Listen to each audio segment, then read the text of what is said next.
Hello everyone, welcome to this channel LIS Mind Map. Today's topic is barcode and QR code. Very interesting topic and it is very informative too.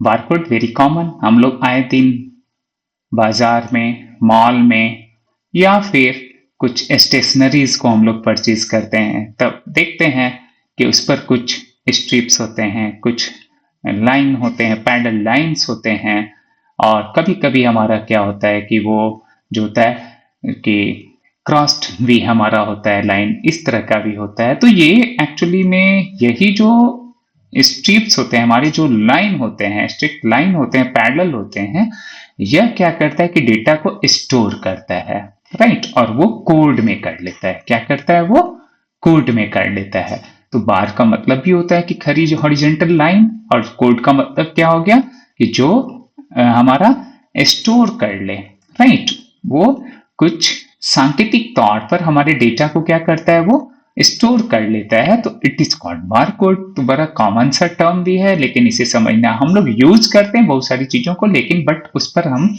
अगर गौर करें, ध्यान दें, तो वो समझ में बात आती है। और क्यूआर का मतलब ये होता है क्विक रेस्पॉन्स कोड, राइट। अब देखिए, हम लोग बात करेंगे यहाँ पे, समझेंगे कि ये ओरिजिन ऑफ बारकोड। तो ओरिजिन ऑफ बारकोड क्या है? First barcode system was invented in 1949, very important. तो 1949 में ये क्या हुआ था? इसका इन्वेंशन हुआ था, ये बारकोड का। इट वाज डेवलप्ड बाय किसके द्वारा? Norman Joseph Woodland, right. तो ये हमारे कौन हो गया? नॉर्मन जोसेफ यानी एन जे उटलैंड के द्वारा, और साथ दिया था उनका बर्नार्ड सिल्वर ने। तो अब यहां पर क्या हो गया कि प्रश्न अगर यह हो कि बारकोड को डेवलप करने का श्रेय किसे जाता है, तो वो है एनजे उटलैंड एंड सिल्वर को, बर्नार्ड सिल्वर को। तो उटलैंड एंड सिल्वर अगर हम बोलते हैं तो यह हमारा क्या होता है? बिल्कुल सही जवाब होता है। तो उटलैंड एंड सिल्वर, ये हमारे दिमाग में होना चाहिए। और ये कब? 1949 में। Now the first patent was granted. और देखिए, किसी भी चीज का अगर आपने इन्वेंशन किया तो वो पेटेंट यानी कि वो स्वाधिकार होना चाहिए, नहीं तो वो दूसरे भी क्या कर सकते हैं, उसका उपयोग, जो कि हमारे लिए क्या हो जाएगा कि हमारे प्रति वो दुरुपयोग, मतलब उसका दूसरी तरह से वो उसका प्रोफेशनल या फिर उसका बिजनेस पॉइंट ऑफ व्यू से वो यूज कर सकते हैं, जिसका वो लाभ हमें ना मिलके उसे भी मिल सकता है। तो इसलिए पेटेंट अगर करा लिया जाता है, तो पेटेंट पर भी हम लोगों ने डिस्कस किया है। पहले 14 इयर्स के लिए थे, अब ये 20 इयर्स के लिए हो गए किसी भी इन्वेंशन के लिए। तो ये क्या होता है कि 20 इयर्स तक अब आपके लिए ये क्या होती है कि बिल्कुल आपका स्व अधिकार हो जाता है। तो यही हमारा क्या होता है? पेटेंट होता है। तो ये वुडलैंड एंड सिल्वर ने क्या किया था कि सबसे पहले डेवलप किया और इसे पेटेंट भी करवा लिया 1952 में, ठीक है। अब क्यूआर क्या है? तो क्विक रेस्पॉन्स हम इसे बोलते हैं, तो वही चीज, बट क्विक रेस्पॉन्स, लेकिन इसमें भी कुछ अंतर आगे हम देखेंगे कि इसकी क्या माइन्यूट जो डिफरेंसेस है और किस प्रकार से, जैसे वो तो किसी भी हम लोग जो ऑब्जेक्ट्स के लिए किए, तो लेकिन क्यूआर कोड्स में हम लोग देख रहे हैं आजकल मोबाइल और बहुत सारी चीजें जो होती है उसके लिए यूज किए जाते हैं, जो डिजिटल्स हमारे होते हैं, राइट। अभी आगे चर्चा करते हैं, पहले ये देखें कि इसका इन्वेंशन किसके, कब और किसके द्वारा? 1994 में, 1994 में, यानी क्यूआर कोड जो है 1994 में इस यह क्या हुआ? विकसित किया गया, इसे इन्वेंशन इसका किया गया। और डेवलप कौन किया था इसे 1994 में? तो ये है डेंसो वेव। नाम क्या है? डेंसो वेव का नाम आता है क्यूआर कोड के लिए, जबकि बार कोड के लिए सिल्वर एंड वुडलैंड का, राइट। और इसमें वेव का नाम आता है Denso Wave. Created to track vehicle during manufacturing, और फर्स्ट टाइम जो यूज किया गया था वो व्हीकल के लिए, मैन्युफैक्चरिंग, उसकी मैन्युफैक्चरिंग में। इसके डेफिनेशन की तरफ समझते हैं अब कि यह है एक्चुअल में क्या। देखिए, a bar code is a machine readable code. ये मशीन ही रीड करेगा हमारी जो नंगी आंखों से जो हम देखते हैं, तो वो क्या होता है कि वो पैरेलल लाइंस दिखता है, but we can't understand it, है ना। हम उसे नहीं समझ सकते हैं, बट मशीन जो है उसे रीड कर पाएगा, राइट। क्योंकि वो हमारा क्या होता है कि सॉफ्टवेयर और मशीन के द्वारा ही उसे विकसित किया गया होता है। अब ये कंसिस्टिंग ऑफ पैरेलल लाइंस, इसमें क्या होता है, पैरेलल लाइंस होता है of varying width and spaces. इसका विड्थ जो होता है वो डिफरेंट होता है, स्पेस भी दैट रिप्रेजेंट्स डेटा, वो क्या करेगा, उसके डेटा को रिप्रेजेंट करता है। यानी बारकोड एक मशीन द्वारा पढ़ा जाने वाला कोड है जिसमें अलग अलग मोटाई की रेखाएं खाली स्थान होते हैं जो किसी वस्तु की जानकारी, जैसे मूल्य हो गया, किसी का वैल्यू, हम लोग देखते हैं ना, किसी बुक की मूल्य हो सकती है, किसी वस्तु की, किसी ऑब्जेक्ट की, या उसके निर्माता कौन है, उसका उत्पाद संख्या क्या है, प्रोडक्ट संख्या क्या है। तो ये सारी चीजें जो होती है, इन सभी को वो क्या करता है, बारकोड दर्शाता है, जिससे कि हमारा बहुत फास्ट काम हो जाता है। इन दिनों तो हम लोग देख भी रहे हैं कि लाइब्रेरी में चूंकि fast save the time of the users या रीडर्स के लिए ये प्रणाली को खूब अपनाए जाते हैं, और ये चीपर भी होता है आरएफआईडी के कंपैरेटिव, इसलिए इसका उपयोग किया जा रहा है। अब देखिए, क्यूआर कोड हमारा क्या है, quick response code is a 2 dimensional bar code. अब ये 2 डायमेंशनल होता है, वो हमारा सिंगल डायमेंशन है, ऊपर जैसा कि मैंने चर्चा किया। और ये हमारा क्या होता है, 2 dimensional barcode store information in a square pattern of black and white boxes में। ये ब्लैक एंड व्हाइट बॉक्सेस में होते हैं। It can scanned using a smartphone camera और क्यूआर स्कैनर। अब ये देखिए 2D हमारा ये होता है ना, यानी कि ये 2 डायमेंशनल होता है, जिसमें काले और सफेद क्या होते हैं कि इस तरह के जो है स्क्वायर पैटर्न्स होते हैं, जिसमें यह सारी जो इंफॉर्मेशन होती है यानी डेटा होती है वो स्टोर किए होते हैं, बिल्कुल जैसा कि बारकोड जो आपका है उसी की तरह क्यूआर कोड में भी। बट ये क्विक रेस्पॉन्स क्यों हो जाता है, इसकी जो एक, जैसे हम कहते हैं ना, किसी पर्सन टू पर्सन स्ट्रेंथ हमारा डिफरेंट होता है, तो किसी का स्ट्रेंथ ज्यादा होता है, किसी में कम होता है। तो अब यहाँ पे सिंगल जो हमारा लाइंस है, पैरेलल जो लाइंस है, उसका स्ट्रेंथ थोड़ा कमजोर होता है। बट क्विक रेस्पॉन्स में क्या होता है, चूंकि इसमें क्या है कि यह जो है आपका 2 डायमेंशनल है, तो स्ट्रेंथ क्या होता है, वो थोड़ा ज्यादा होता है। और ये जो है यानी कि इसकी कैपेबिलिटी, जो स्टोरेज कैपेसिटी जो होती है, वो क्यूआर कोड में ज्यादा होती है, और वो बहुत फास्ट भी क्या करता है, सर्विस करता है, रेस्पॉन्स देता है। तो ये हमारा बेटर, बारकोड से बेटर ये हमारा क्यूआर कोड होता है। इसके फिगर से भी हम लोग समझने की कोशिश करते हैं और देखते हैं कि ये हमारा क्या है। देखिए यहां पर दिया है ना, ये क्या कर रहा है, 1D जो हमारा है, दिस वन 1D, तो 1 डायमेंशनल बारकोड हो गया। अब जैसे ही 2D हम डायमेंशनल बारकोड को बोलते हैं, तो वो हमारा क्या हो जाता है, क्यूआर कोड होता है। देखिए 2 डायमेंशनल बारकोड ही है, बट क्या हो गया, ये 2 डायमेंशनल हो गया, तो ये हमारा क्या कहलाएगा, यही हमारा क्यूआर यानी क्विक रेस्पॉन्स कर रहा है। और ये हमारा क्या कर रहा है कि यह हमारा रेस्पॉन्स कर रहा है, बट कंपैरेटिवली 2D से कम कर रहा है। स्टोरेज कैपेसिटी इसकी अधिक हो जाती है, जैसा कि यहां पर हम लोग देख रहे हैं कि देखिए इसकी कैपेसिटी ज्यादा होगी। ये डिजिटल पेमेंट, वेबसाइट और क्या होता है, टिकट्स के लिए ये हमारा ज्यादा यूज होता है। जबकि यह हमारा क्या होता है, एग्जांपल्स है यूपीसी, है ना। तो ये क्या होगा, यूपीसी कोड पर ये हमारा आधारित होता है, वाइडली यूज होता है ये सुपर मार्केट्स वगैरह में। तो ये 1D हमारा। तो इस प्रकार से क्या होता है कि हम लोगों ने बारकोड जो है उसको देखा कि टाइप्स ऑफ बारकोड्स में 1D एंड 2D। अब बात करेंगे कि ये यूपीसी और इसमें एन में क्या डिफरेंसेज है, चूंकि यूपीसी भी हमें समझना होगा।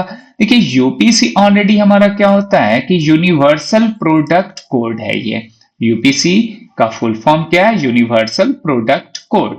ये ठीक है, फुल फॉर्म ये होता है, जबकि EAN हमारा क्या हो गया, यूरोपियन आर्टिकल नंबर।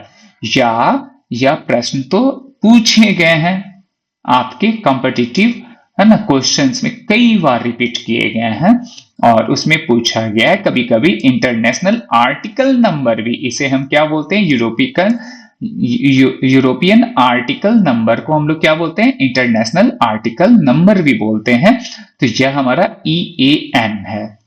दोनों में डिफरेंसेस हम देखते हैं तो क्या होता है, देखिए यह जो यूपीसी हमारा होता है 1D होता है बारकोड, यानी कि वो वन, जिसको डायमेंशन, सिंगल डायमेंशन बोलते हैं, या भी 1D डायमेंशन होगा हमारा, 1 डायमेंशन ही बारकोड होगा।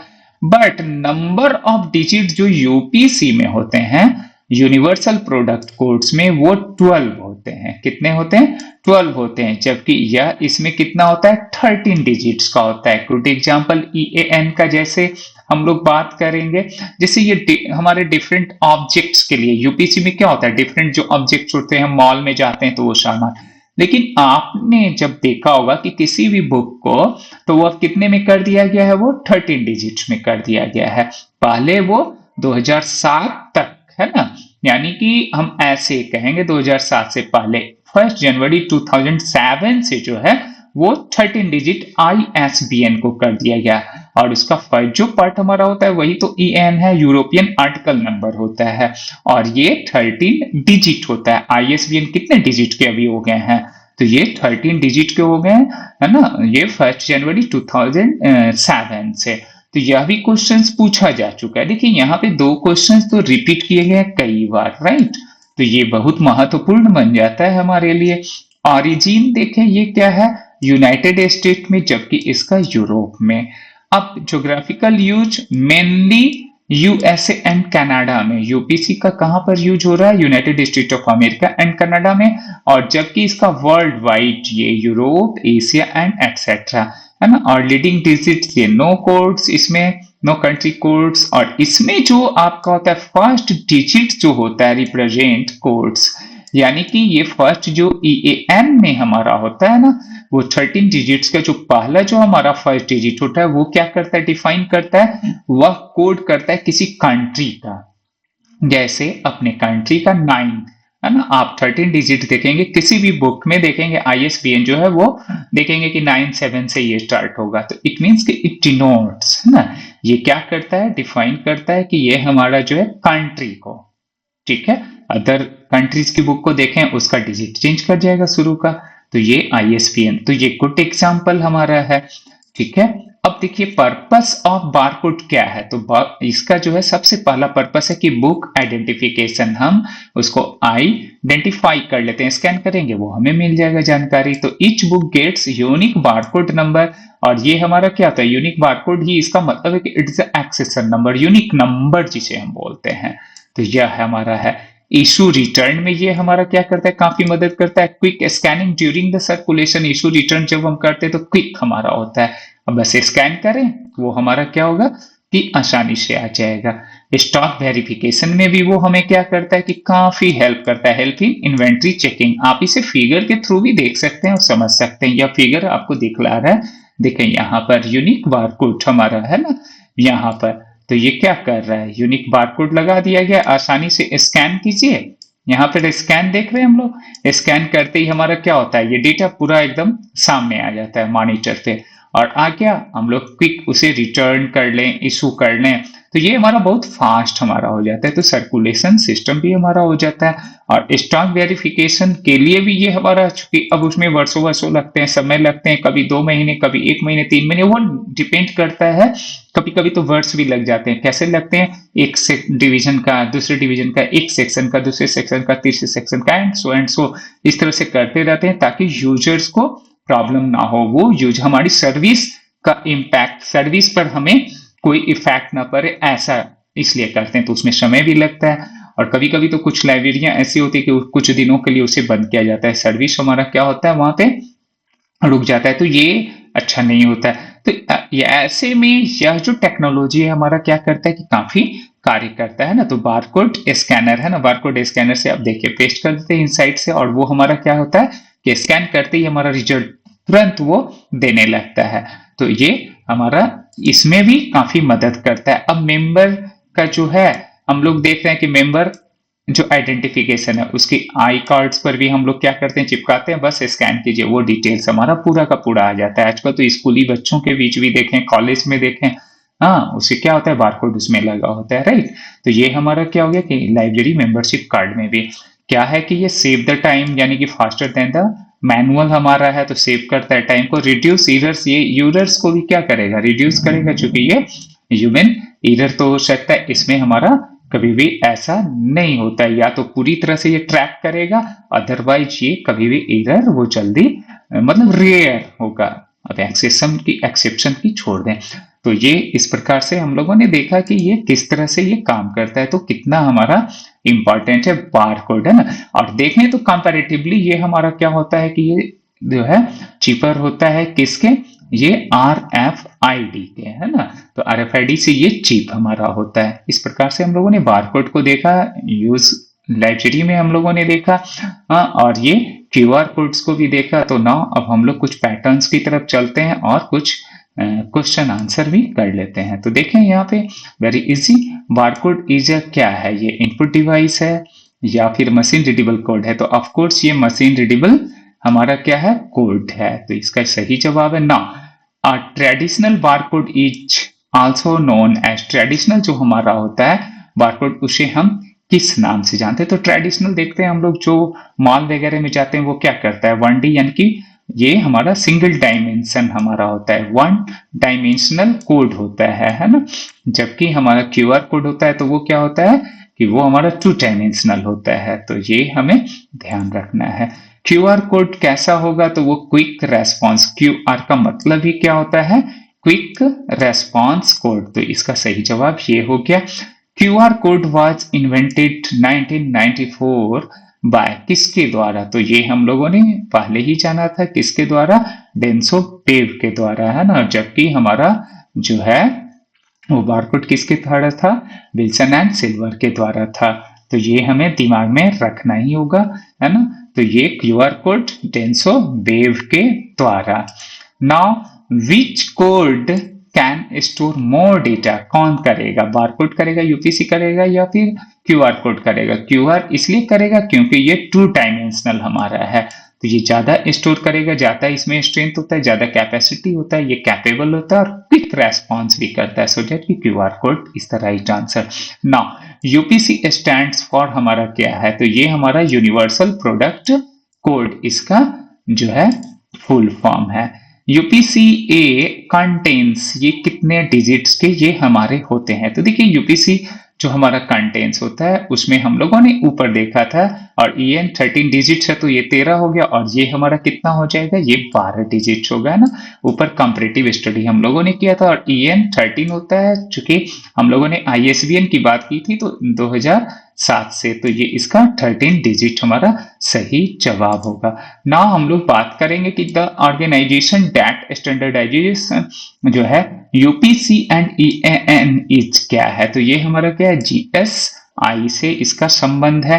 जबकि विच code includes a country code, तो कंट्री कोड हमारा क्या करता है, EAN करता है। यूरोपियन आर्टिकल नंबर इसका हम लोगों ने ऊपर डिस्कस किया था, और इसे ही इंटरनेशनल आर्टिकल नंबर भी बोलते हैं, यूरोपियन आर्टिकल नंबर या फिर इंटरनेशनल आर्टिकल नंबर, जो कई बार रिपीट किए गए हैं। ये क्वेश्चन वेरी वेरी इंपॉर्टेंट, ये चाहे वो UGC नेट हो, KVS में मैंने कई बार देखा, DSSB में भी मैंने कई बार देखा है, इस क्वेश्चन को रिपीट किया गया, चाहे जिस रूप में, कभी 13 डिजिट, कभी फुल फॉर्म में, कभी इसका EAN का इंटरनेशनल आर्टिकल नंबर के रूप में किया गया। तो इस प्रकार से आज हम लोगों ने बारकोड एंड QR कोड के बारे में जाना।